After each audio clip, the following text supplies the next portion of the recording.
Hey everybody, this is Rydo and we're back to video game news for Monday, September 9th. I guess we're getting close to September 11th again. I guess it comes around every year. But yeah, that's a weird point to start. I'm almost completely broken away from playing Yu-Gi-Oh! I just have not played any at all. I made a decent choice into not buying the gold pass, and you would think if I was going to have any enthusiasm at all, I would have had something around this World Championships event, but no, not really. I apparently picked the Duels Cup Team 7, or I think I did. And then there was a whole World Cup event, and because Yu-Gi-Oh! Master Duel doesn't actually show, it really does not show the tournaments in any good way. If it shows it at all, I don't think it does. So apparently second place was where my pick ended up. That's not terrible. It's really hard to have any enthusiasm here, where it would have made a lot of sense that instead you would have the... So yeah, apparently I was a winner. What is the reward? Winner gets a legacy pack ticket, two legacy pack tickets, one with royal finish and then two without, then whatever this celebration is, and then 250 players selected randomly are going to get 2,000 gems, and that's it. That's really cheap too. You could have given 2,000 gems to everybody.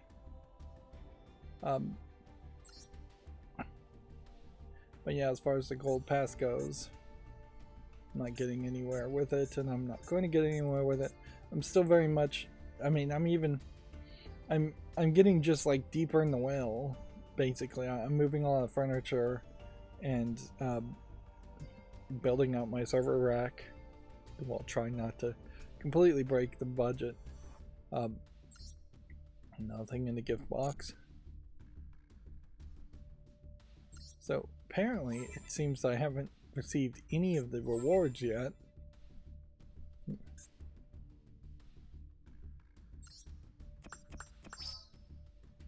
Go ahead and recover all that, and that's about all I want to really do here. But yeah, I'm definitely deeper down the well as I'm barely working on the faultless cleanup, barely working on haven't really worked on the macros to open up the news here, the new version of that, which would certainly save me some time. Save me a lot more time on Wednesdays versus Mondays, though, because Mondays basically have very little video game news. I've also kind of broken myself away from looking at Twitter. Twitter does seem to me to be drying up fairly well, and we may be getting to a point where things like WhatsApp or well, probably not Telegram at the moment, but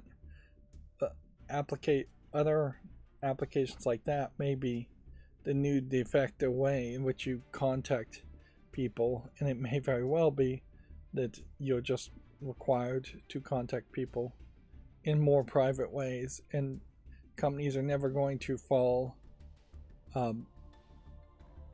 into the mistake that Twitter let them fall into, in that you could complain about something very publicly and then the companies actually have to respond to it. Complaining to YouTube, for instance, works way better on Twitter. Maybe it'll stop working that way. I could see Twitter stop being the place where they respond and then you have nowhere to respond other than their own terrible interfaces. And what I noticed here is that there's these like accessory bundles, and I probably already purchased everything, but there's some limited time accessory bundles that are going off of sale.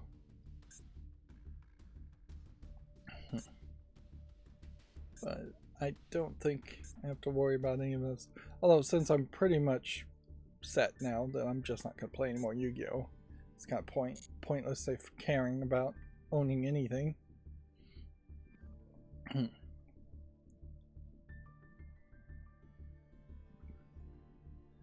yeah, as far as video game news goes, I don't need Twitter at this point. As far as other sources of information, that's going to be a little bit more difficult. It would be a lot of let's open certain websites to see if there's been any update at all. Either going back to Facebook, which would be kind of crazy, or figuring out what the next new site is. And inherently, until there is a new Twitter direct replacement, not some kind of federated thing that's too complicated for most people to figure out, Twitter will still have some value. For instance, like just wanting to see the National Video Game Museum's updates. It would be kind of crazy to every stream have to open up their main website just to see if there's any updates.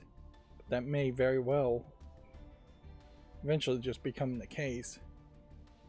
And inherently, there is just a lot of pro businesses that do not have a lot of presence on the internet.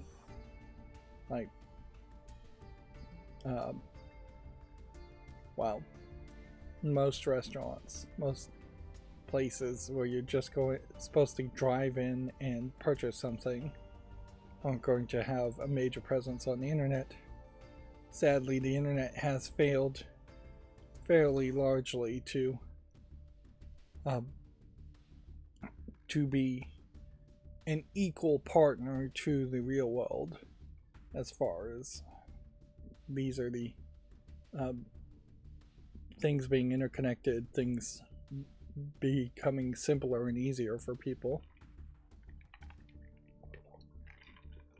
I tweaked the chart here to, I think, fairly good success.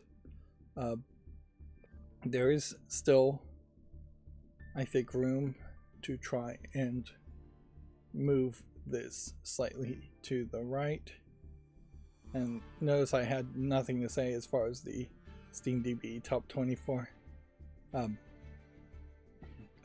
top played games in the last 24 hours. Like Myth Wukong is in the second place. Counter-Strike 2 is back to being in the first place. And I guess the battle between Dota 2 and PUBG might be neck and neck as a war. But you can see there's kind of a pretty big already difference between the top 2 and the top 3 and 4. Banana is still very much being strong, and I just think its openness to bots is going to keep it very strong. You could very possibly argue that a significant portion, if not almost everybody playing Banana, is playing it through some kind of automated clicker bot system. The rest of these games, I still really don't have anything to say. While I do think my chart is better than the timeline chart I had before, the information that we are getting still is not really exciting me. Yeah, this is the top 25 now, and this, I think, is probably a little bit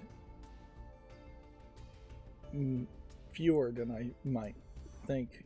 I think we could probably bump it up to the top 30 and still see on the screen fairly easily everything. I also made the font bigger. It was not set to auto when it really should be. And I also centered it so there's now more of a margin on the edge, and probably would want to bring it in a little bit more. Ideally, I'd like a section here that would point out the days, but I don't actually have that data. So I would have to cheat it in some way, because the data really would not line up, and the chart really wouldn't work that way.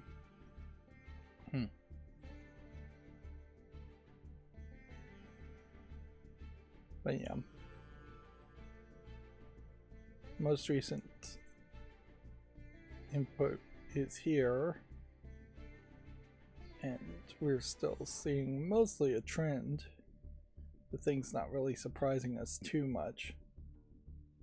Yeah, if I was gonna say that this spot and this spot is definitely a noticeable point where it's like these games here are dead heat now, these games here are dead heat now, and the only consistently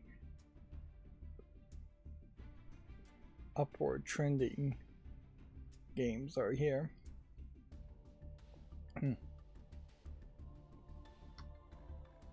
So yeah,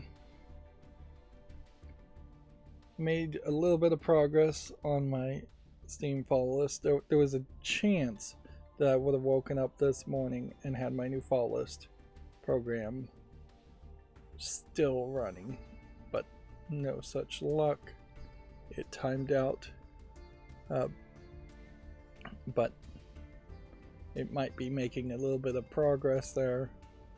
I'm not sure I have it 100% programmed right for certain scenarios, and I definitely feel like there are a lot of scenarios and UI Vision programming is just not complicated enough to do a switch statement, which is really what I would like it to do, to keep things easier to understand and the flow of the cycles easier to understand.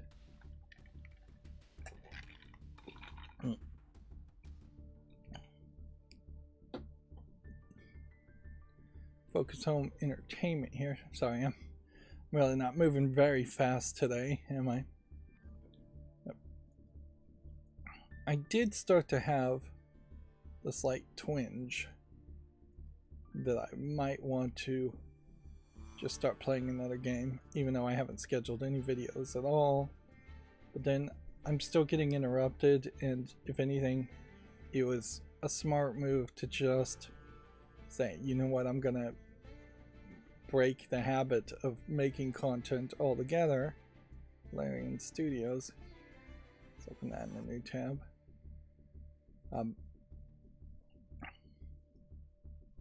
Because, yeah, content, whether it's live streaming or otherwise, has just been interrupted a lot lately, and I'm not sure that isn't just going to be the way things go going forward, because yeah, I'm still in this medium emergency. Things might be getting slightly better, but it's not moving very fast, and so yeah, I could see that just going forward, anything new I record is going to be interrupted fairly frequently. That's not great content, certainly. It would make an argument for editing or attempting to edit.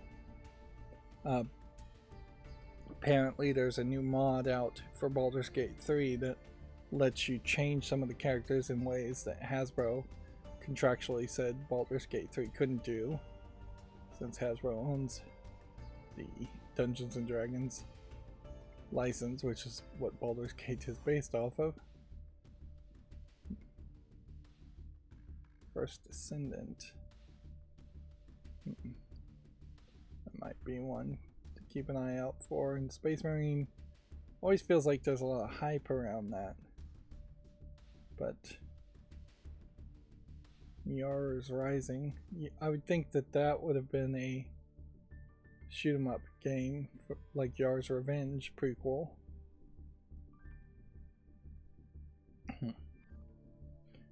Rugrats Adventure in Gumland is also apparently popular. But yeah, still not a lot happening. I think it was Ryzen.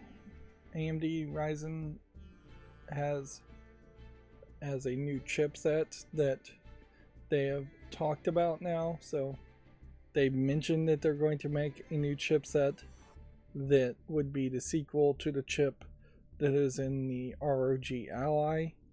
The Steam Deck itself has a custom chipset in it, but it probably would be better if this new chipset was in a theoretical new version of the Steam Deck. It would just be easier driver and support development that way. And I don't think Valve really cares about having custom hardware if more off-the-shelf hardware can accomplish what they want to accomplish, and battery life is a big focus on that too. So certainly would be nicer. I think these chipsets have integrated graphics built into them, and what I would certainly want to see is, while it may not actually be a problem on the Steam Deck that it is below 1080p, it is certainly an advertising problem to say that the Steam Deck is below 1080p on its screen. And so if we could get to 1080p 60 consistently for modern games, that would be great too, while having great performance per watt of battery life. But yeah, I definitely think the rumor that the next Nintendo console, the Switch 2, would be at 1080p on mobile undocked mode and 4K when docked is certainly hoping for really big numbers on a mobile device that probably can't handle that. I guess I did finally get around to buying A Plague Tale and haven't gotten around to playing it. There's another thing, is if I am going to start thinking about playing a game, I have no clue what kind of game to play. Probably should be something that is easier to make breaks around, which although I kind of have a slight twinge that I would just want to play like Binding of Isaac, the next DLC. Yeah, play that in long bursts and maybe make some footage, but then maybe play a lot off screen too.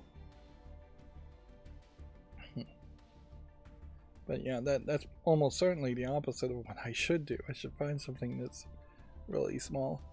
Speaking of breaking habits, though, I've also broken my habit of really watching or trying to do any Sudoku. So that was a brief stint of maybe a month or two of wasting a lot of time playing Sudoku. I'm still playing Memento Mori on my cell phone, and that's still going fine. I've gotten fairly high up in the levels there while still being free to play, and I'm still playing Tinkafuma, the adult game, and it's continuously adding content, so it's moving forward. The weird thing about Tinkafuma, I would say in particular, is the fact that there is really no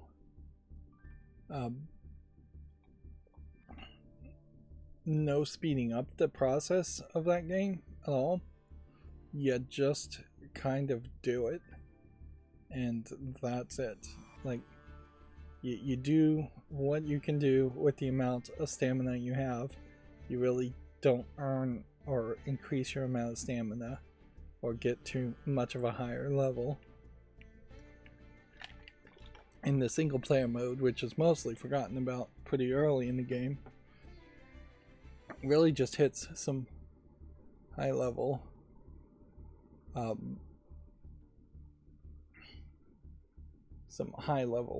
issues and of being very difficult and just having to figure out the trick to defeating certain bosses. And if you don't figure out the tricks, you'll just be stuck there forever. It doesn't matter how strong your team is, because you can't just win with brute force.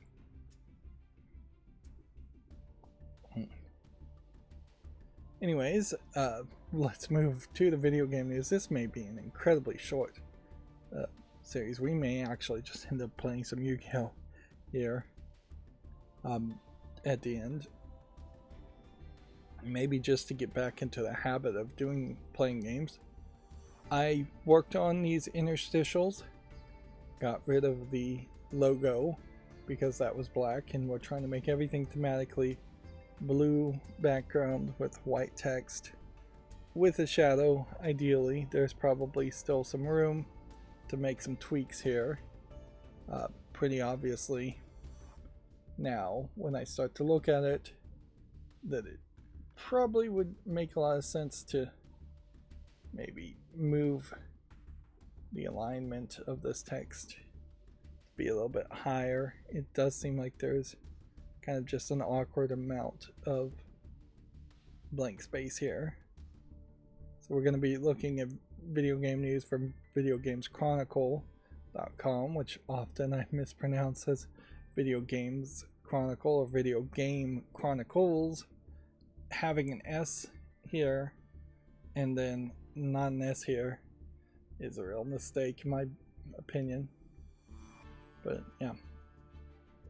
And I don't think I really changed any of my general synopsis as far as Video Games Chronicle. They're based out of the UK, United Kingdom. That's still true, I believe. They have more of a Western focus in that they don't really talk a lot about Eastern games.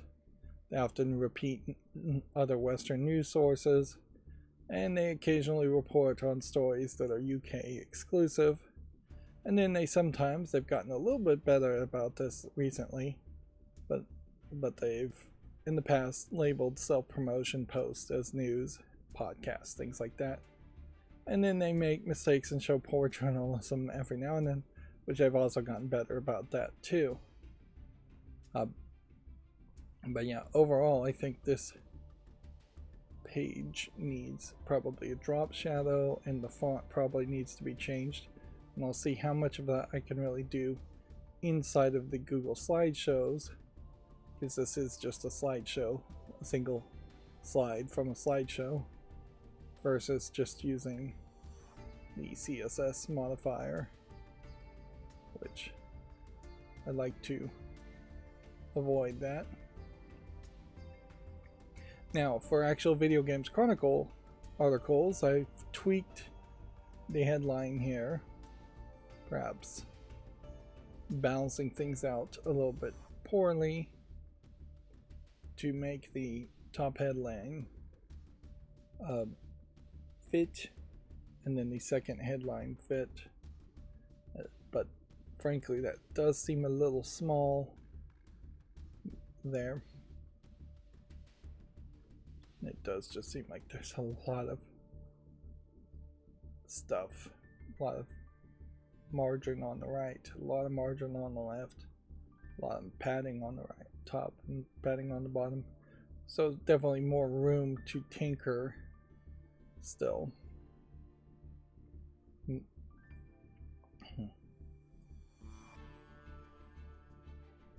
The actual story here says that the Embracer Studio Lost Boys Interactive has made another round of layoffs. The support studio's credits included Tiny Tina's Wonderlands, Diablo 4, and PUBG. Which, yeah, it is a little bit surprising that we've had so many second-party studios be silent about their layoffs, although maybe it's just more standard that there are layoffs. I also tweaked this, so this is actually centered now.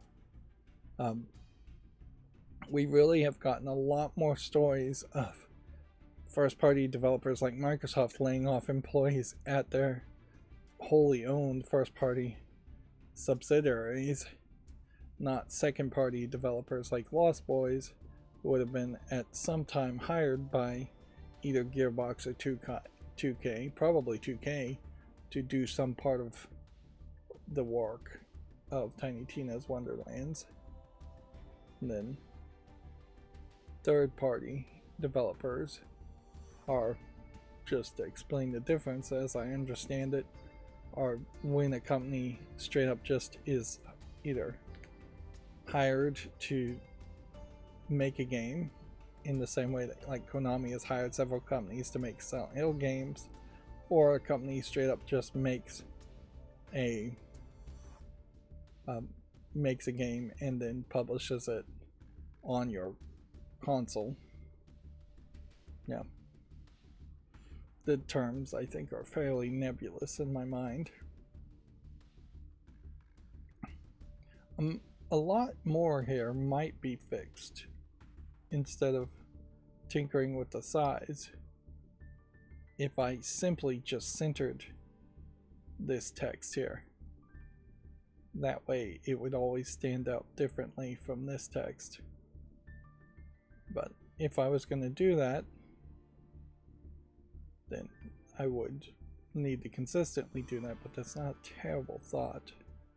It's just to have centered headlines and subheadlines. Next story from Video Games Chronicle says Valve's Deadlock isn't out yet and it already has cheaters. Videos shared online show players using aimbots and bending bullets around walls. I would imagine Valve will do something about that. That would be my guess. But it also might be a case, certainly, that in the beta section they really haven't implemented any kind of anti-cheating metrics or mechanisms. It might very well be the case that Valve is running cheat detection on the on Deadlock, but they're not enacting any punishing actions at the moment, and they're just letting the cheaters play so that they can test out their cheat detection, and then as soon as Deadlock is actually released, they implement Valve account bans to all the cheaters, because that would be where it would also be way more impactful, is on day one to say we've already banned all these cheaters. Meanwhile, this is also a headline that is barely news. Speaking of barely news, I decided to watch a best of Ryan Davis YouTube video. Ryan Davis being the guy that I think was the glue that made Giant Bomb actually funny, who passed away. And watching even the best of Ryan Davis clips, I'm like, man, there's not as much here as I kind of nostalgically remember or think there was. I think it is probably more of a case that you would have had to have been there, and it was a certain point in time. Although, one thing I did really realize about Ryan Davis and Giant Bomb and just mainstream video game journalists back in the day, I'm talking early days of Giant Bomb, X-Play, that they were all forms of entertainment that were working extremely hard to seem like they talk and think like how I was talking and thinking at the time, when in retrospect nowadays they definitely are not talking and thinking the same way as the way I'm thinking. So and I do think it is a lot of hello fellow kids, stuff that went on there, and that I was young and dumb and duped into thinking that these people actually cared about video games, whereas I'm not sure that Morgan Webb or Adam Sessler on G4 actually cared about video games. I think some of the people that wrote for them probably cared somewhat, but I'm not sure how much any of them really cared. And certainly there's also a possibility that I think Giant Bomb, when it first started, did have a lot of people that did care about video games in the same way and thought the same way about video games, but eventually just grew out of it over a very long period of time, over the years. And it is just kind of crazy now that they still are even in the game industry, because they're not really saying anything interesting or having any kind of passionate opinions about it. If anything, it just seems like they're milking whatever remaining fandom they have, because that's the only way they can be successful. Which, in fairness, success on YouTube or in any other form is extremely fleeting. But yeah, I definitely also think that there's this funny parallel if you watch some of the long YouTube retrospectives of like Opie and Anthony, that there's almost a direct parallel to Giant Bomb and Opie and Anthony's downfall in the long run. And see, it would be really funny if somebody did a retrospective telling the story of what happened with the shock talk radios of Opie and Anthony, Ron and Fez, possibly too, and then was just applying that exact same trajectory to Giant Bomb. Which there is a reason for that, certainly. Like, Ryan Davis and the other founding guy literally were running a radio station, pirate radio station. They clearly were directly being influenced by Ron and Fez, or Howard Stern, probably somewhat too. So it's no surprise that they would kind of do the same things, and that they would kind of end up in the same direction of eventually just taking it really far, and then eventually getting old enough that they start to regret taking it that far. And there definitely were points in Giant Bomb. This has nothing to do with modern news, but I'm just going to ramble here to get this off my chest. But yeah, there was definitely a point in Giant Bomb where they started to add people, and as people got added, the dynamic changed, and some of the people, frankly, were just negative in the sense that they were not adding value or improving the product, the podcast or whatever, and they were instead draining the energy out of the room. Yeah, inherently, I definitely would say I think the good part of Giant Bomb was the original group of people. And by the time you have the Beast Cast, that was the beginning of the end. By the time you're adding in people like Scoops, that was a problem too. But yeah, they're right very well, maybe a very small, narrow window of when Giant Bomb had its best team of people. And a lot of it may just be dynamic, not any individual person bringing them down. It's just the dynamic changing overall. But yeah, let's go back to actual video game news for today instead of me just rambling. Apparently, Sony has raised the price of PS5 DualSense controllers. US retailers have increased the price of the controller by $5. This is from Warrior64. He's another person who, if I'm not going to use Twitter, I really would never see anything from him, and I don't think I even actually follow him on Twitter. So I think he maybe posts a little too often, and so I muted him. Yeah. I was watching another podcast more focused on the Steam Deck, and one of the things that they just kind of assume to be true, and this may very well be the case that is true, is that the vast majority of people are still just playing Madden and Roblox and Fortnite, as far as those are the games people actually play or kids actually play.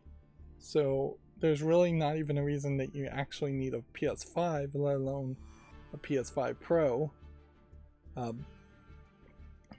And definitely seems like the new people in charge of PlayStation are eager to squeeze as much money out of the audience. And see, inherently this was almost certainly going to be the case as soon as you let a Japanese person be in charge of Sony Interactive Entertainment again, is that the Japanese managers are notoriously bad about assuming that the right price point for a product is the price point that they can gouge Japanese people for, which everything in Japan, electronics wise, anime wise, and also is just like ridiculously more expensive than it should be. And they inherently do that in part because they only care about the sales, the domestic sales of their products, and they are only really looking at those numbers, and they don't really think of themselves as a global brand. It is very much the case that they think of a sale outside of Japan as a second-class citizen to a sale inside of Japan. And there's no real reason for that other than just Japanese hubris, which, yeah, I don't know how you explain it any other way. There's no good reason for already existing PS5 controllers to go up in price. The cost of components should be going down. We're not really in a part shortage. We haven't been for a long time. Cost of shipping, cost of components, none of that should really have increased enough to justify changing the price. This is just pure greed. And PlayStation certainly can shoot themselves in the foot, but they probably, it's more apt to say that they are slowly driving a pin through their foot at an extremely slow pace, because they can just, piss off 1% of the audience one quarter, then do something else to piss off another 1% of the audience the next quarter, and it'll just be not that noticeable, where any big move might otherwise piss off a significant amount of their audience, and it would be much more noticeable. Somebody would actually have to react to that. But yeah, it's the impoopification, if we'll clean up that phrase, being brought to the PlayStation. And certainly I can't recommend buying a PlayStation. I can almost recommend buying a PlayStation controller to play on Apple Arcade and an Apple TV, but you probably could just buy an 8BitDo or something else for that purpose cheaper at this point. And I'm not sure that the tilt mechanics of a DualSense anyways would actually work in that scenario. I wouldn't really recommend a PlayStation controller over an Xbox controller if you're playing on a computer, unless you're just really used to the layout of the PlayStation controllers. But then you probably already have one at that point, so you shouldn't need to buy a new one. So yeah, and I definitely can't recommend buying a PS5. There's just not enough games here. Sega's mobile game Yakuza Wars appears to have been revealed early. A Chinese Facebook page for the game has gone up before the official announcement. Okay. That seems like that's very little information that's necessary.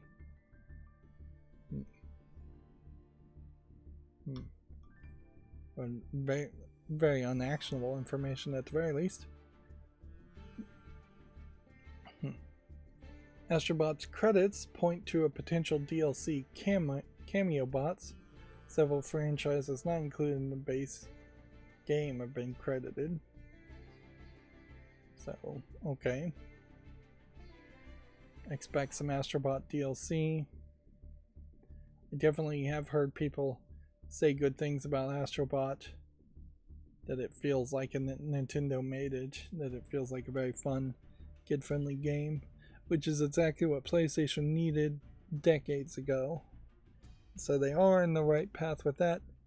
But then they have to also live in the reality of 2024 and have multiple other games either in the works or just about ready to be released, because you're not competing with Nintendo releasing Mario 64 for the Nintendo 64. You're competing with Nintendo that has years of back catalogs of games that have been ported to the Switch and has multiple Mario games alone for the Switch, let alone every other franchise they have.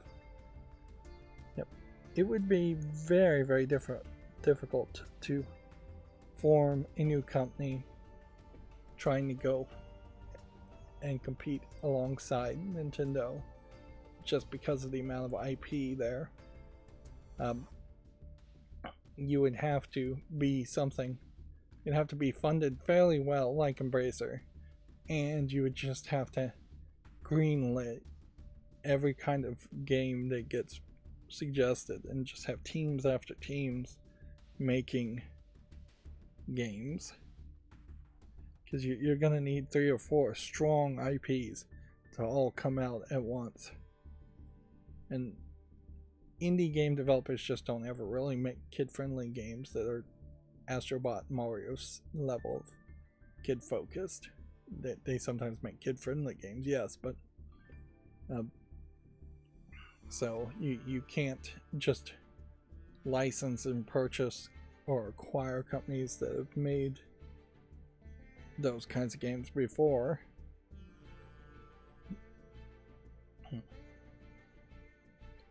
Now, I'm not sure that there's even a real value, although it seems like there should be a value to focus on the kids' audience since Nintendo is so prevalent there.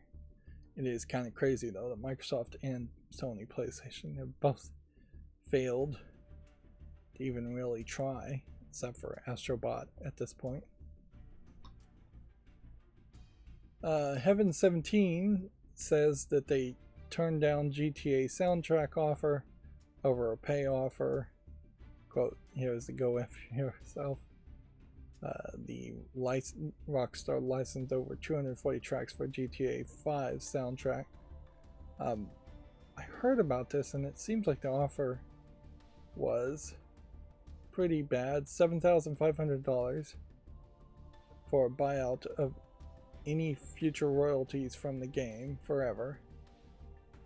Which, yeah, that seems like that's probably a little low.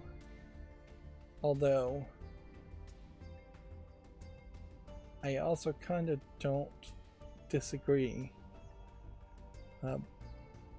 that there should be. $7,500 might be on top of a larger base fee here that they're not mentioning. And I kind of do think future royalties from the game forever buyouts probably do need the existing games, because inherently, if you don't put that in the contract and get that agreed to, then there's just going to have to be some point where GTA 6 would stop being sold, or the audio that was in the game originally would be ripped out. And no gamer actually likes that at all. There is very possibly perhaps a better way, better offer that they could have made, and maybe they did, where they put a really small amount of royalty fees on the music. Something slightly better than Spotify's, which Spotify's is an awful royalty where you have to play a song, I think it's somewhere around 12,000 times before the musician gets a penny or something like that. Some ridiculous ratio. But yeah, you could have done something like that and said, well, if the GTA 6 does sell a ridiculous amount, you would get a royalty of that. It is kind of weird also, I'd have to say, to have a band, which I've never even heard of, Heaven 17, come out and even discuss or complain about money, particularly when they're getting considerably screwed by everybody else in the music industry too. Like, if you're a musician, you're basically making music for the fandom, for the love of the music. Apparently whatever video was here is not available in this country. But yeah, for the most part, most bands have to tour and sell merchandise to make any money, from what I hear, and it's a real bad situation. If anything, I think the music industry in particular just highlights how capitalism corrupts, and it would probably make a lot of sense to nationalize the music industry at some level, or give grants to musicians to actually play music.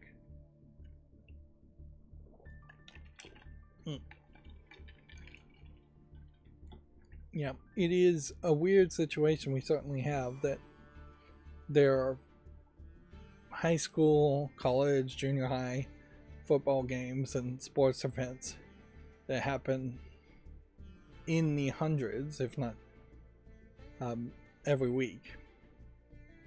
And not a single one of those groups ever really wants a band to play or play any song, other than like the Super Bowl hiring a halftime show band. Everybody else has their own unpaid marching bands, cheerleaders, or unpaid, underpaid group that they form themselves, playing very different kinds of music that nobody would ever actually listen to in the car or on the radio.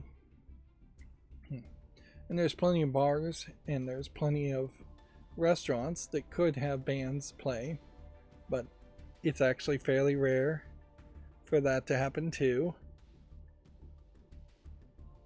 So yeah, there kind of is just like a bad implementation of musicians as far as them actually getting their music to society, until they become so big that they can have a concert and sell tickets, where,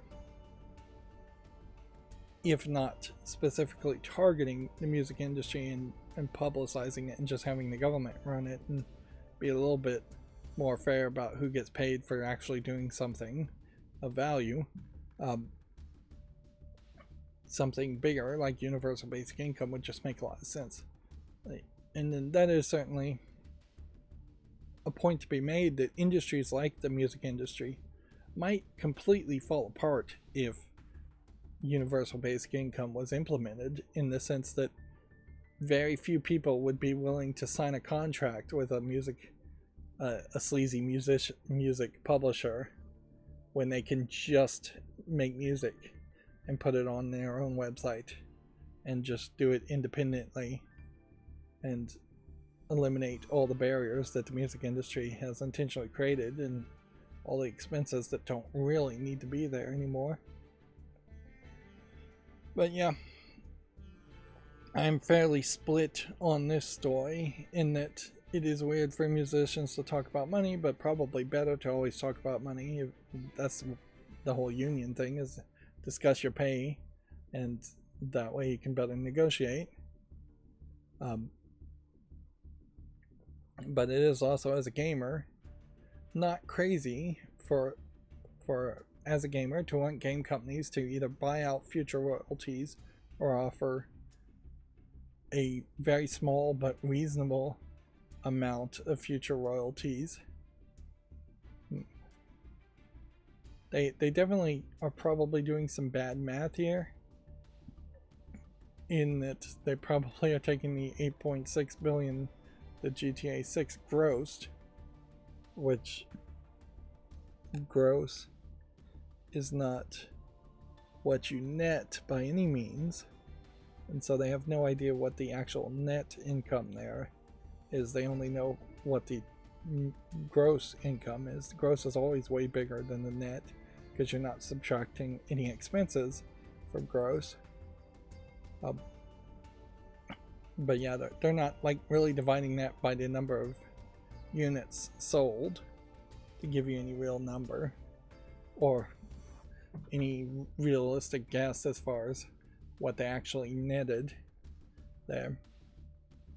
And if you were to take some numbers that might be helpful here, which it says that there were 240 tracks in GTA 5's soundtrack, take 8.6 billion, divide it in half immediately to 4.3 billion, and assume that that is the net. Then divide that by 240, and you're getting closer to somewhere around $50 million. Then take that. So at that point, you would have like $50 million that you theoretically could have given to each of the musicians if you weren't going to pay anybody else for programming GTA 5 or doing anything else, animating, maintaining, which that's not really realistic. So let's bring that down to at least 50 million. Let's bring it down to like 10 million. Okay, 10 million, probably still way too big. 1 million still probably too big. I could see maybe you could afford offering 1 million for a song and any future royalties buyout, but that also probably is just way too much compared to anybody else who's paying for that license to that song. Moving on, PlayStation has released an Astrobot live-action trailer featuring Queen and David Bowie remix. The trailer celebrates the launch of the game. Yep. Here we're talking about music again. It would be interesting to have had a direct comparison there. And see, this is yet another case where I think it really shows if I just centered this text, this would work a little bit better. And in this case, it could make the text a little bit smaller, but I probably should just make it a little bit bigger. Like this subheadline is actually smaller than this, and this even feels bigger than that. So I'm still tinkering. And then this is slightly old story. Astrobot concept art shows off missing PlayStation cameos, which, yeah, inherently, the fact that we have had 3 or 4 articles just about Astrobot shows that there's just nothing else to talk about. No real games coming out or anything like that. So that'll bring us to the Gematsu news. Again, this needs to be tweaked. Based out of New York City, has more of an Eastern focus, specifically Japan. Often reports press releases with no commentary, often reports on stories that are Japan exclusive, gets unique interviews on very rare occasions, does not curate minimal or repetitive stories. I think all of that is the same, but it is still fairly accurate. So we have Bleach Rebirth of Souls character trailer for Rengeki Matsumoto, charming lieutenant of Squad 10. Like most of the Bleach characters, you just don't really get enough backstory on a lot of these characters as much as you might like. Very, very late in the series with the 1,000 Years Blood War redoing of the ending, I think you get a little bit of her backstory, but I mean, these characters really do show up for like one episode, maybe two, and that is it. And then they just move on to introducing more characters. I think that's probably a major failing with Bleach overall, is that they just make way too many characters.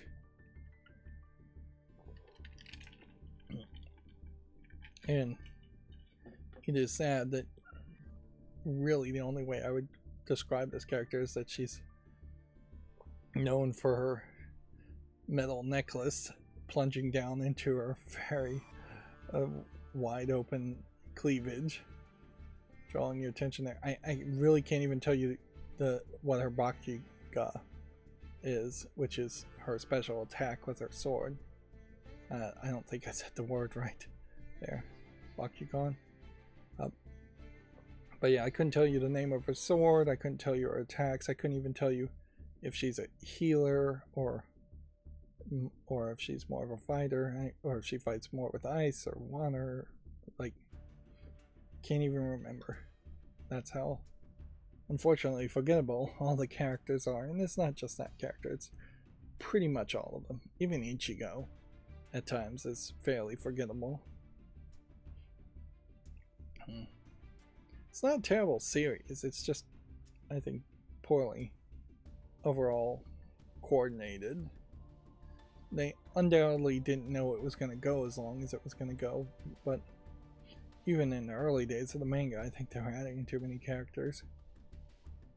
And it's different, certainly, to add characters as enemies, which the 13 Court Guard Squad at one point were being added as enemies, and then keep them around as friends and allies after you stop being enemies with them, which happens a lot in Bleach.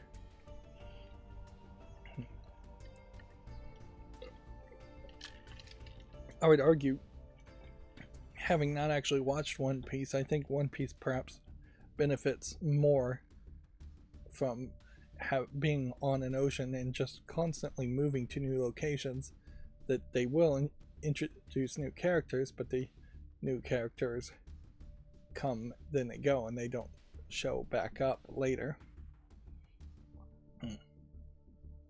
Anyways, a roguelike fighting deck builder game, Beneath Orisa, is coming to the PS4 and 5, the Xbox One and Series, and Switch on September 12th. It's currently available on PC. And let's see, I made, I think, minimal tweaks here to this. And again, I just think it probably does make sense to just center the headlines and stop trying to change the sizes.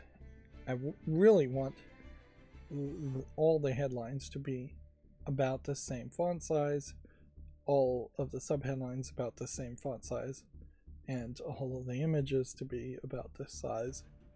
Consistency throughout everything. Which, yeah, that takes more tweaking, I guess. So, a Carmen Sandiego reboot has been announced for all consoles, PC, iOS, and Android.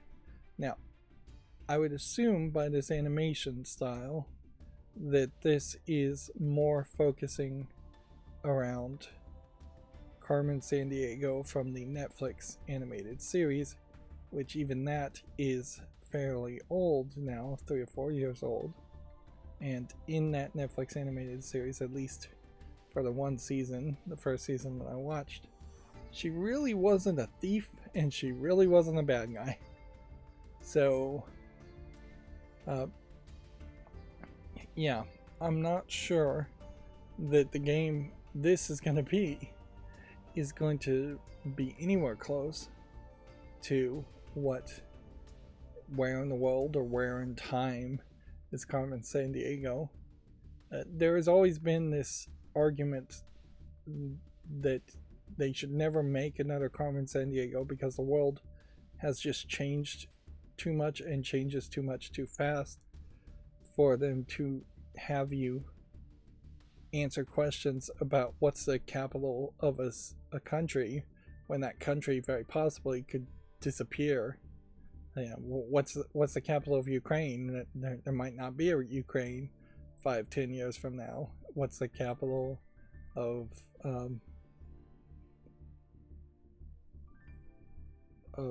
like Taiwan? Might not be a Taiwan. Or what's the capital of Hong Kong? There might not be a Hong Kong. So many things are in flux, and yeah, that is also certainly the problem of going back and even trying to play the old Carmen Sandiego games, is that the information is going to be inaccurate, and trying to Google it will give you the wrong answer. Although at the time you couldn't have Googled. Google didn't exist. Not really. And I imagine most kids playing Carmen Sandiego were not actually learning so much as they were just memorizing and regurgitating whatever the game actually was asking. You could certainly lock in Carmen Sandiego into a certain time frame to solve that problem. Just say this game takes place between, let's say 1990 and 2000. And all information is based off information in 2000. That at least locks down the information issue. But yeah, this is definitely not coming from the same team and same people that made the original Carmen Sandiegos. Instead, it's HarperCollins Productions and Netflix Games. And they're saying it's a puzzle adventure game. So I'm really interested in seeing how this actually is going to play. It very likely feels like it might be closer to a hidden object kind of adventure puzzle game instead. Yeah. You're gonna, for the first time, you're going to be playing as Carmen Sandiego, which is very different. You're going to be tracking vile operatives to destinations across the world. So yeah, they still are very much having Carmen Sandiego be the hero, which kind of does make sense when you think about the previous animation of Carmen Sandiego, the previous cartoon, where they had to introduce entire characters, new characters, to be the people chasing down Carmen Sandiego. You utilize state-of-the-art gadgets and gear in your pursuits. You collect clues, decipher codes, solve puzzles, piece together the elusive vile operative's dossier.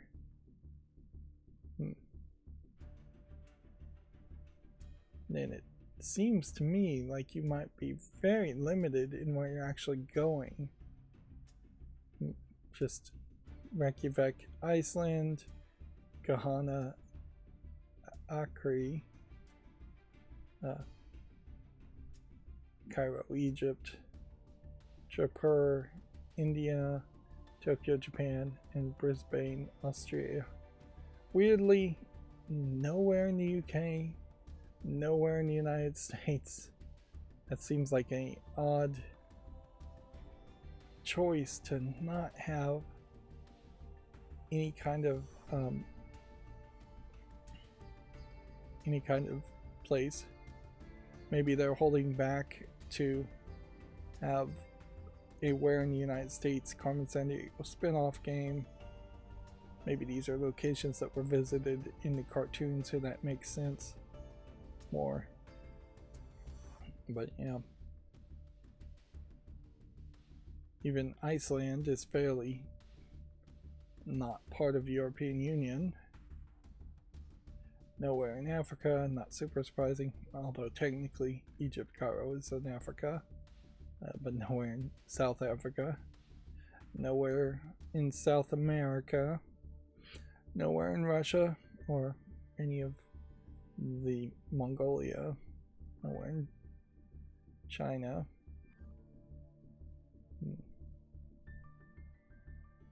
So yeah, let's see what this actual trailer looks like so we might get a better idea. E for everyone. So we're showing a hacker character character still, although that may not very well be the case. In this case, he may just be an actual human in the world of Carmen Sandiego that is helping Carmen Sandiego. Now, I'd argue the way she is animated now is not really the way I would expect her to look, but whatever. They barely show her in the original Carmen Sandiego game. Yep.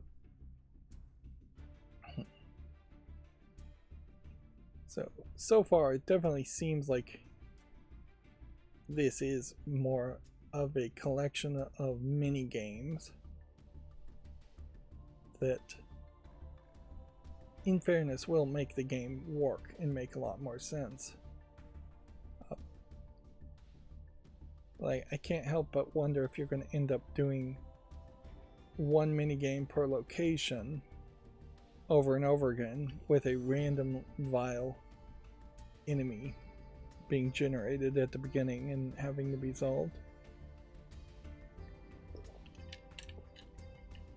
I suppose it's worth mentioning I did capture Carmen Sandiego a few years back playing the game, and all it does is end your save file and make you use a new alias and start all over again. It was very grindy. So yeah, there might be something to this, but it does also kind of feel like this might be very well nostalgia bait of the parents of kids who might try to push their kids into playing these games versus actual kids watching this. But yeah, I guess there probably was some small controversy around them making Carmen Sandiego maybe more brown skinned when the cartoon first started, but I don't think anybody really cares or should care about that. If anything, I just don't like this animation style more than anything. Speaking of controversies in Netflix, I did happen to notice that the very controversial movie Cuties is set to leave Netflix in, I think, a few days, which is weird because you would think nothing on Netflix that Netflix actually partially funded would ever leave Netflix, but I think perhaps in this case they've made an exception, and probably for the better. They're certainly not going to get new viewers around Cuties staying on their service. It'll be interesting to see if anybody else grabs the license and picks it up or not, and whether there's a new controversy around that.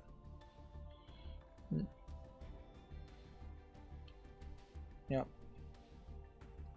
I did mean to watch more of the Carmen Sandiego Netflix series, I just never got around to it. I think that's probably true for most people. I don't feel like, however, that this game is gonna like dynamically revitalize the Carmen Sandiego license. In a lot of ways, you could have just skinned something like GeoGuessr and made it a Carmen Sandiego game. Augmented reality thing where you're showing real world pictures of real world places, and then people have to, through like GeoGuessr, try and figure out where it is in the real world. Maybe through using the technology of GeoGuessr and Google Maps or whatever is the back end of that. You could say, let's pull up some facts based on this location that might be helpful. Because there is some basic things, like if GeoGuessr knows that something was, say, in Washington State in the United States, then they could go to the Wikipedia article around Washington State and pull out some basic facts that might be useful, and then those basic facts you can put into a database as far as this state flowers known as this state has a population of this is a state in the United States, things like that, and you can make a database that way pretty quickly. And for countries, certainly you could do the same thing. That would give you at least some small hints. And I think that would be more in line with what the original Carmen Sandiego game really is, where I kind of feel like this is just going to be a kid's game. This is very possibly not going to be that good. And unfortunately, we keep on having those issues. Of course, I was just talking about how PlayStation in particular needs a whole collection of IPs that are kid-friendly. Here's a perfect example of something that Sony could have likely purchased and licensed the IP from it to say, hey, let's make a game around this. Meanwhile, I also have to point out that there are better cartoons on Netflix. The Space Dogs one in particular.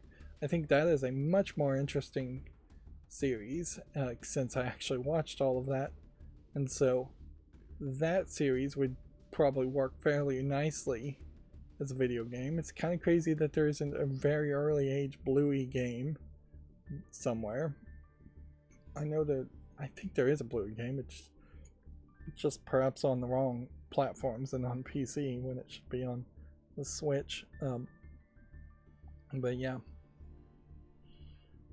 there's, I think, way better shows that Netflix has more recently, and this might very well be just a very delayed reaction in that Netflix games is years behind as far as developing games for their series, when they should be secretly developing games for series that aren't even out yet on Netflix. Of course, also it's worth pointing out that Disney Plus, Hulu, Amazon Prime Video, Apple TV, none of them are really doing a great job as far as either making crossover games for their IP license, their TV shows, or even making kid-friendly content in general. Astrobot's free DLC is coming in 2024, and it adds speedruns and new VIP bots. Team Asobi also wants to try to do a toy-feeling downloadable content, which I don't know what toy-feeling means in that context. I didn't do anything as far as adjusting spoilers here, so there's room for some more tweaking in that case.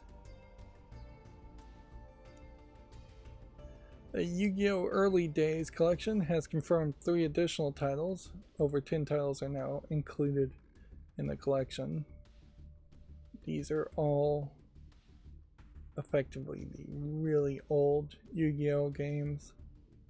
None of which of the games I think are particularly worth playing if you're into Yu-Gi-Oh as it's played today, because the rules are just so different, way simplistic. Now, if you do have a nostalgia for one of these Yu-Gi-Oh games and the more simplistic way of playing, the simpler way of playing Yu-Gi-Oh, some of these might work very well. I think Dark Duel Stories might be the one you would want to play.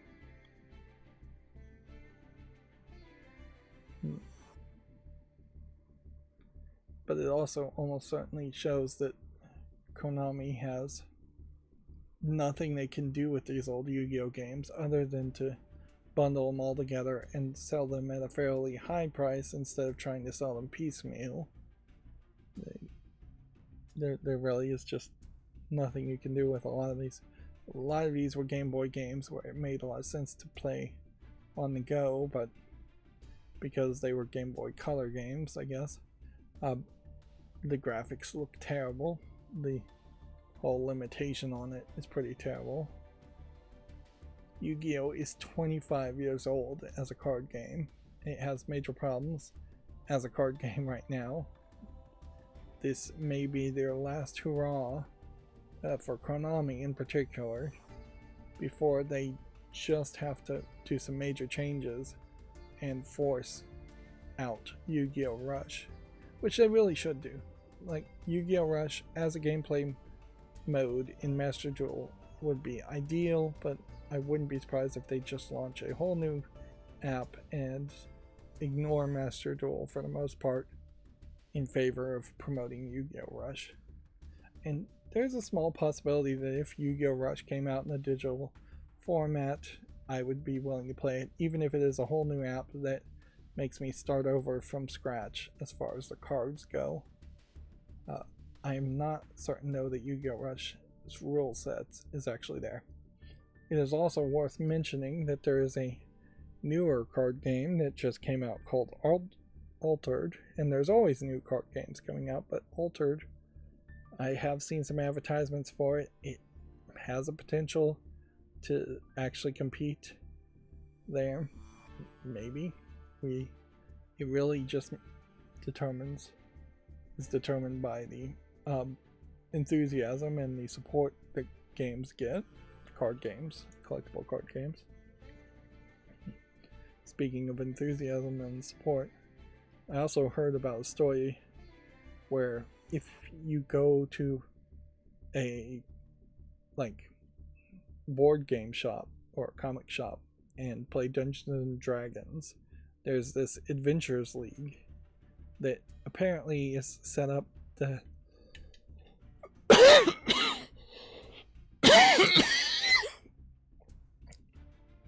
excuse me, it's apparently set up so it has to include everybody and be inclusive.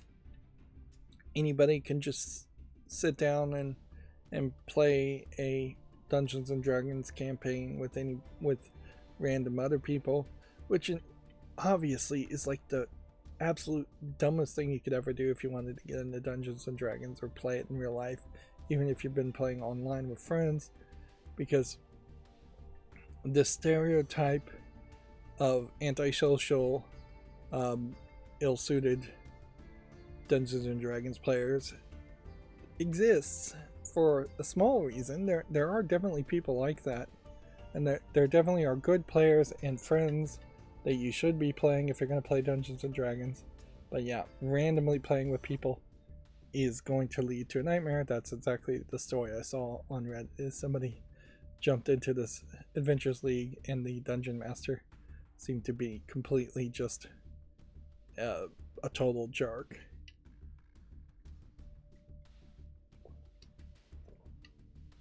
And it seems like that's fairly common, which is sad news for me to hear, because certainly if I was going to try to get into Dungeons and Dragons in the real world, which I'm not, that's way too much of a time commitment, I probably would think that something like Adventures League, where you can just be random people paired together, might be a way to try and start to make new friends. But yeah, it is going to be certainly a minefield. And that's the truth for a lot of hobbies, frankly, is that people who are deep into it are not very tolerant of the newbies.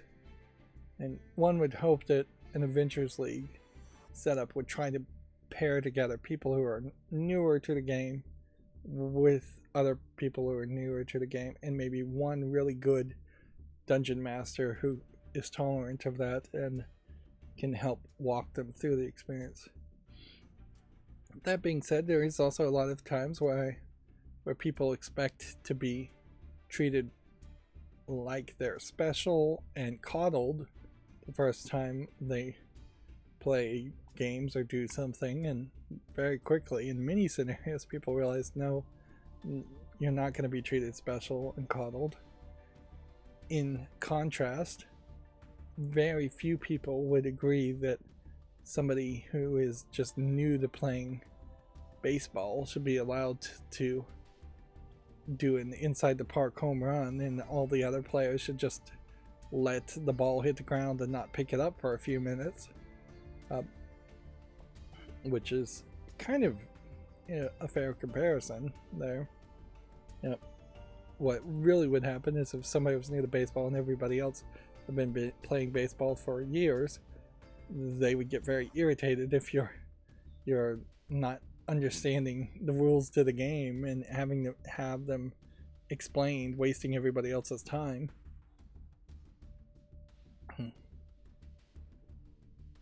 Anyways, back to video games news. I'm really all over the place today, and just now, an hour and 20 minutes in, starting to really wake up. I'm also wondering how early is too early to put out the notification that these streams are starting, because personally, if I saw a notification that something was starting and then it starts 2-3 hours later, I've probably forgotten about it and not going to see it at that point. Whereas if I saw a notification something was starting and I actually wanted to watch it, I kind of want to see it start to stream in like the next 3 or 4 minutes, and that's never going to happen. R-Type Tactics 1 and 2 Cosmos has been delayed to 2025. We're continuing to get delays. Dragon Ball Sparking Zero Majin Buu Saga trailer screenshots are available on Gematsu. Long list here of characters being added. Still not 100% sure what Sparking Zero is doing. I would assume that it's more telling the story and the events of Dragon Ball Z, or whatever new iteration of Dragon Ball Z's events are being told. Compared to Dragon Ball Fighter Z, which is more just giving you the characters and having them fight. But it is always weird that there's usually 2 parallel Dragon Ball games worth mentioning, one that is just a pure fighter and another that tries to make a fighting anime series into more of an adventure series with maybe RPG elements and other elements like that, and more storytelling aspects. And then our last Gematsu article for today says Silent Hill 2 Remake's first 90 minutes of gameplay, Into the Fog, is available. Is this really what he's gonna look like? I will say for this screenshot, the fog looks way better than the original game. That game is so old, but it still really does just play into the ridiculous design of the Silent Hill 2, in that the right move almost certainly is to... Is this actually going to play? The right move is almost certainly to just design a whole new city that makes a lot more sense and has more of a Skyrim aspect to it. have fog roll in when needed, but yeah. If anything, Silent Hill 2 Remake is not. This is gonna load. Is just smashing itself away from what is more standard game development these days, which is you walk out of a building, you walk out of the vault in Fallout 3, and you see this big open world expanse. And frankly, I don't even really like open worlds at this point for a lot of games, but I definitely don't want closed-in world that is just closed in by fog because of limitations. And in fairness, when actually playing a game, you're probably inside buildings a significant part of the time anyways, so it doesn't really matter. But it is weird, certainly, that this is the images we keep getting shown, that this is the best silhouette and scenic view they can make. Alright, and then that's going to bring us to GameDeveloper.com news, which I only have 4 of those at most. It's based out of San Francisco, USA. Its parent company is Informa, is UK based. It has a heavy industrial, I should change that to industry focus.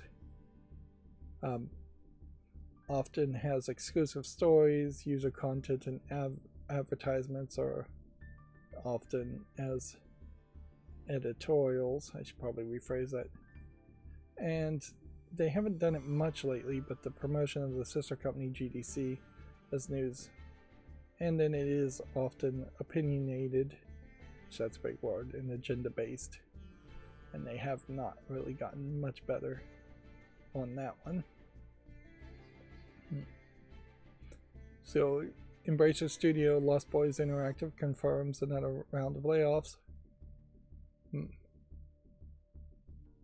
Which, yeah, once they announce one layoff station, they usually tend to announce several layoffs. See, weirdly, this also just font size is really small compared to the other fonts. You'd think this would all be way easier to keep the fonts all the same size between the 3 news sources, and it really isn't. It was considerably easier just to change the background to be dark blue. There was essentially a 2-week-long DDoS attack, is a quote here from the game UI database, slowed down caused by a relentless OpenAI scraping. The free repository relaunched a few weeks ago to provide the ultimate reference tool for game designers. Then OpenAI came knocking, which, yeah. So we're getting a story here very much against OpenAI scanning things, and AI in general scanning things on the internet. And yeah, the question to ask here is, did they have a proper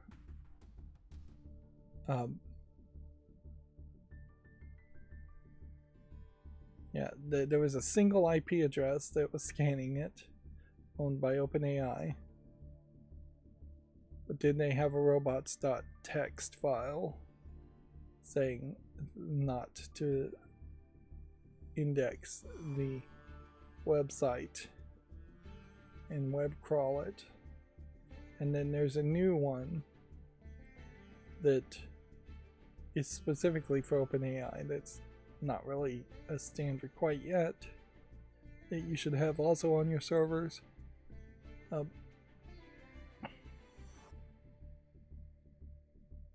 So it might very well be his own fault for not having a robots.txt file. Yeah, let me see if I can pull up some of that information for my own interest and for just just to see where we are with the standard. Robots.txt AI standard. We'll call it standard even though it's not.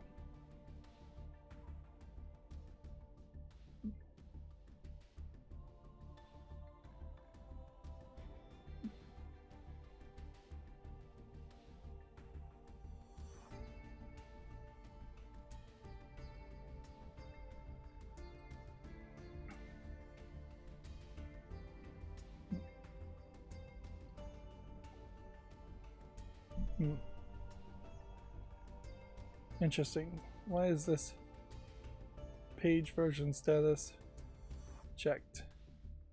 I have no idea what that means. Anyways, robots.txt is a file name for implementing the robots exclusion protocol, which is a standard used by websites to indicate to visiting web crawlers and other web robots what portions of the website are allowed to visit. Let's see.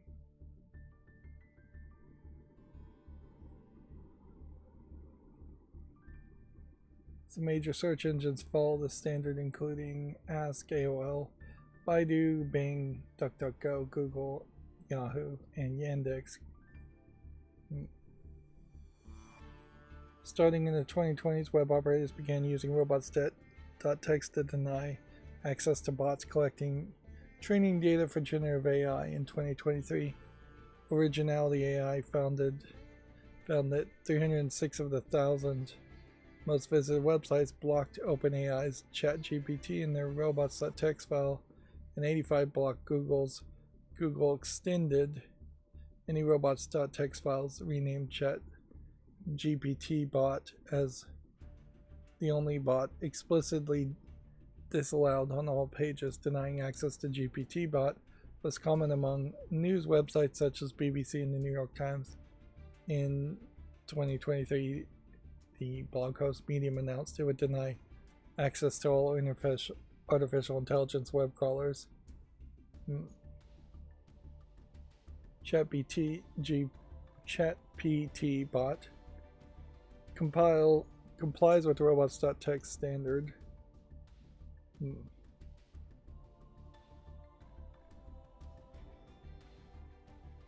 Yeah. You could also block certain user agents which is different kinds of browsers, as far as just the way you set up a robots.txt file.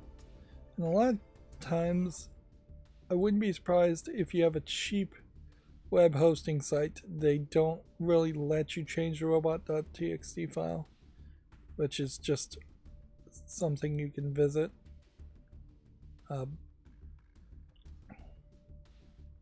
Apparently there's some other standards I wasn't even aware of. There's an ads.txt, security.txt. Yep. But yeah, it does behoove you to know about that technology that's been around for a long time. 1994 was first published formally. If you are going to run a website, assuming that was the problem, which maybe it very well was not the problem.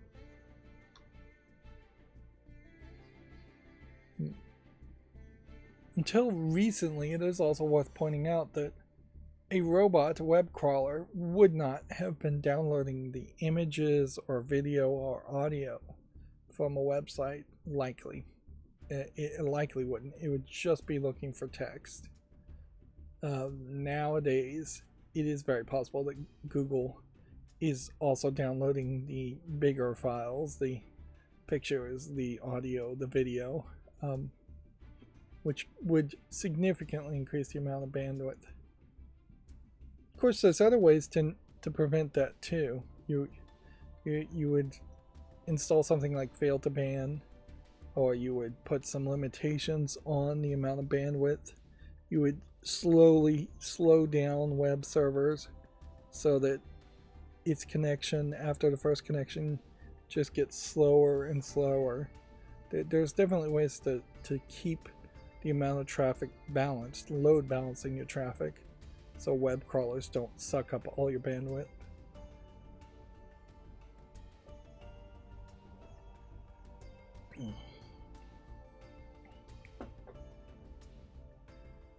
Moving on, as far as news stories, Roblox has rolled out a higher revenue share plan for devs making premium games. Roblox developers making pay-to-access experiences can now earn higher revenue shares than before. Roblox continuing to feel like a very slimy game platform. Let's see. Spider's employees also secured boosted wages and better remote work policies. Developers at the French studio Spiders have received better pay after threatening the strike. This is also an older story. There was something else. I also saw Reddit talking about this metric called Net Promoter Score. Basically, it's a BS metric a lot of managers like to use, high-level managers like to use, where they ask somebody to rate their service that they got by 0 to 10, but anything below a 9 or anything that's not a 10, they change it up as far as what the actual goal is considered just a 0. And it's always BS. It particularly is BS when you tell the person filling out the survey that anything below a certain amount is considered a 0. But yeah, if you're going to have a 10-point scale, and it's funny for gamers to have to say this, then 5 should be right in the middle, average, acceptable.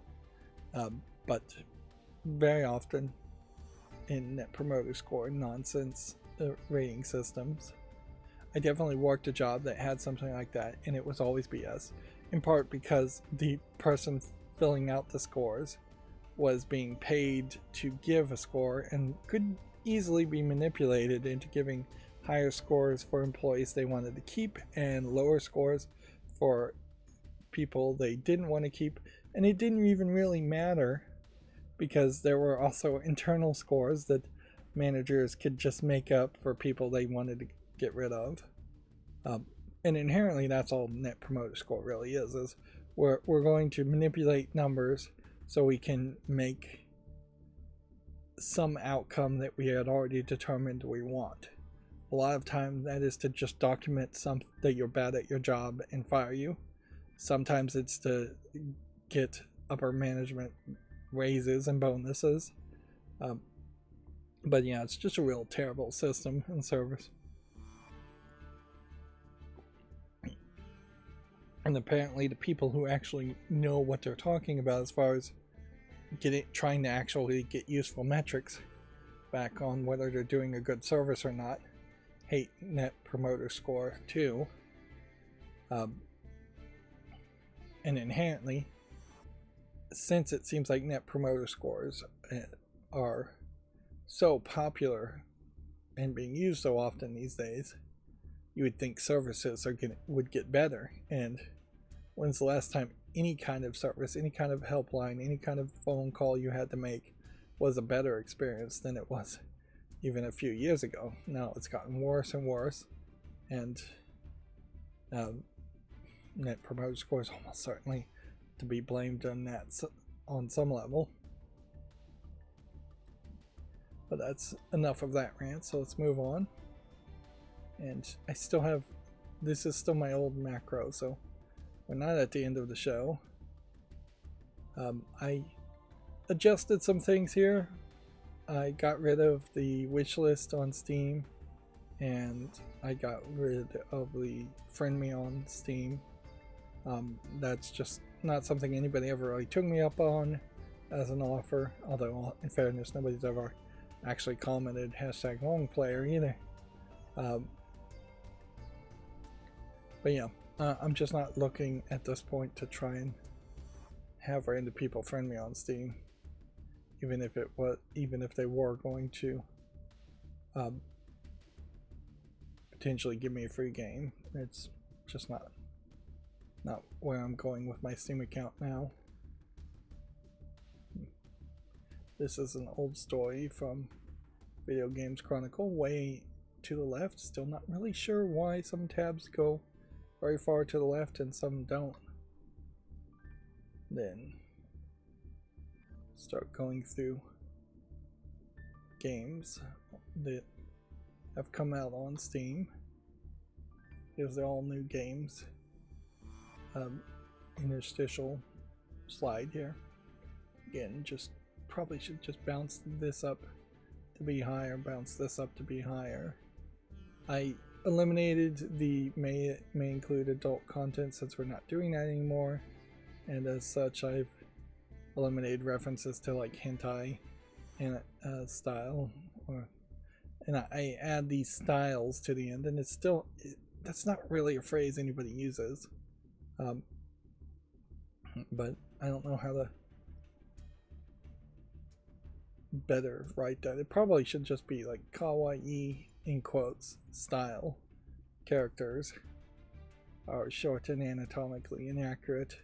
Moe style characters are shorter and more anatomically inaccurate, and then chibi style characters are even shorter and anatomic and even more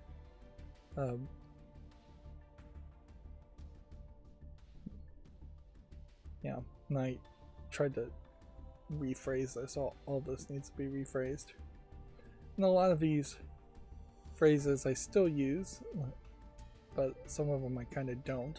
It's been a long time since I've called anything anime style or anime, or haven't had to say Dark Screenshot Syndrome too much. RPG Maker games have not been around. Asset flips still around, but I've kind of stopped using that phrase too. So I've just kind of evolved what descriptions I'm using. And then the default 3 sentences here are kind of disconnected from the rest of that, in that games are quickly evaluated to add to my follow list. Any game of interest that's also made into a YouTube short. Evaluations are, in my opinion, based on first impressions. That's the important information there to really get from the whole setup. I think we can say no to that. Then here's the Larian Studios publisher sale, 20% off Baldur's Gate 3, but then a digital deluxe upgrade. And I'm not sure, you could get like Divinity 2 for $3. That's probably a decent deal. Not sure what else you'd really want to get though. Yeah, you are probably gonna have to commit a lot of time if you were gonna try and go back and play Divinity Original Sin after playing Baldur's Gate. Yeah, we can say no to that, and I'm gonna have to hurry, otherwise I am gonna end up having to take a bathroom break. And I guess that does mean that we will not play any Yu-Gi-Oh, which is perfectly fine. This one is already mostly negative and on the fall list, so I'm gonna go ahead and take it off. Some of these definitely are games just coming out after announcing themselves slightly earlier.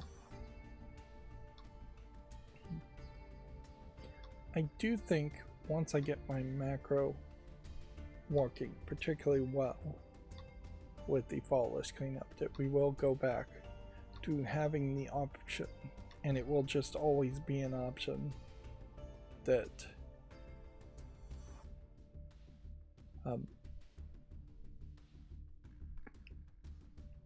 it'll just always be an option to do fall list cleanup. at the end of looking at all the new games. Although, in some cases, this alone may be enough follow-list cleanup in that I'll just see games that are rated very positively. The problem there is that only works if a game is rated very positively in the first couple of weeks of its launch, or rated very poorly in the first couple of weeks of its launch. In a lot of cases, if it has like only 20 reviews, it's still just going to need to stay on the fault list to give it a little bit more time. And the amount of time it's given in this scenario is just going to be the amount of time it buys for itself by announcing a game and then waiting before it actually releases.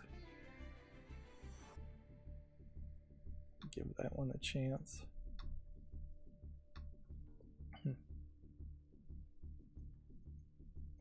Is there a specific reason why this weekend would have been particularly slow? Don't think so. Here we're still... Here's another one that should have been more curated and wasn't, because that is tagged sexual content and it shouldn't have been shown, even though I looked out and there wasn't actually anything there, at least in the screenshots. Here's another one tagged anti-nudity. Is my curating not working? Obviously it isn't.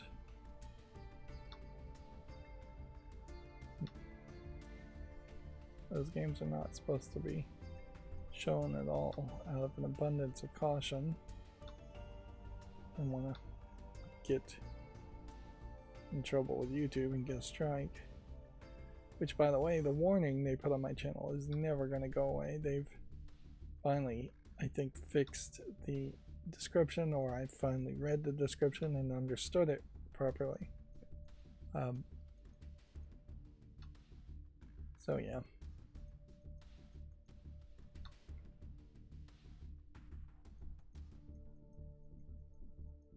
The warning for a random screenshot having nudity here and my channel getting deleted unfairly because of that is going to stand forever. And while I am slowly getting subscribers, I definitely do have a concern that if I got to 1,000 subscribers and quadrupled my watch time to actually be eligible for the YouTube Partner Program, they might just look at that warning and choose to never actually let me in the program in the first place.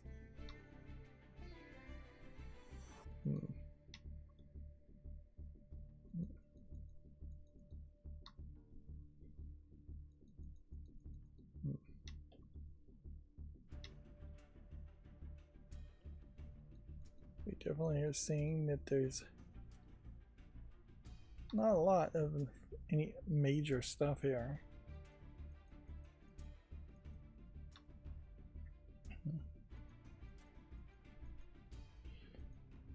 And we're getting, I guess, maybe into a dead zone as far as games that I haven't recognized before. And that there might be kind of a few weeks here and a few weeks there between September and October and November, just all kind of before we get to the big announcements for Black Friday. Saw Slick Deals, speaking of sales, that was like a 2003 version of a micro LED 100-inch TV. But once you start getting into those higher sizes, once you get over about 70, maybe you can afford a 75-inch TV if you're really willing to spend. But once you get over those high, over 75, the prices get really expensive, and like the yeah, the quality probably isn't going up much on the higher TVs. It's probably going up a little bit. You're not going to get absolute cheap TCLs. That being said, like the Samsung Frame, which was a very high-end and expensive TV, has way worse performance because it's so thin as far as light bleed and burn-in.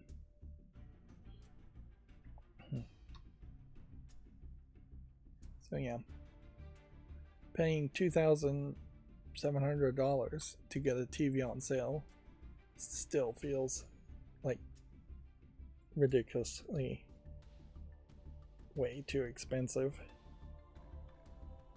But sometimes you have big rooms that really need that size, but you've got to have a giant home theater room to really need over 75-inch.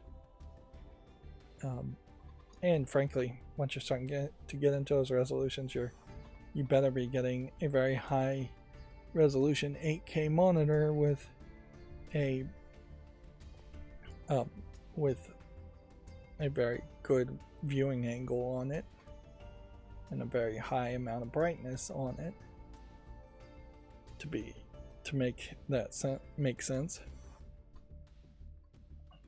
And it also runs into the problem, certainly as far as the technology just gets better every year, and new standards get added every year almost. So waiting a year, you'll always get a better TV. Alright, well, that was very little as far as new games coming out on Steam. I imagine I will end up having a ton of new games come out on Wednesday to make up for that, and very little news, very little anything otherwise to really talk about. So yeah, I could drag this on and play Yu-Gi-Oh, but there's just no point. I really do think I'm just enjoying staying under 2 hours. So that's going to be it for this stream. As always, I ask you to like, share, subscribe, comment, and keep on watching. Thanks.